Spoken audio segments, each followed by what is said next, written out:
Iba't ibang alternatibong pampaingay ibinida sa paglulunsad ng Ligtas Christmas ng Health Authority sa Dagupan City. Naritong report.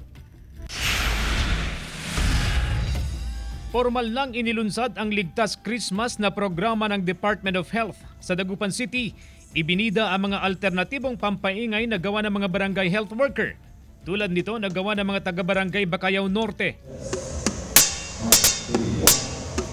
Tuwing New Year po, karamihan po paputok. Kaya ito naisip namin para iwas disgrasya po. Mga patapon na pong mga basura. Ginawa po namin, dinikorasyon po namin para gumanda rin po ang aming paggamit sa darating na bagong taon.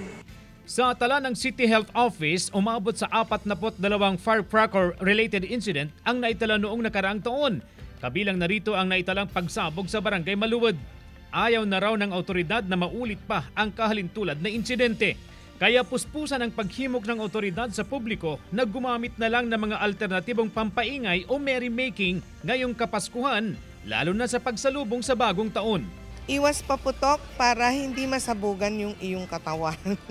Mga kamay mo, at least pagdating ng bagong taon, kompleto pa yung daliri mo, walang sugat sa katawan.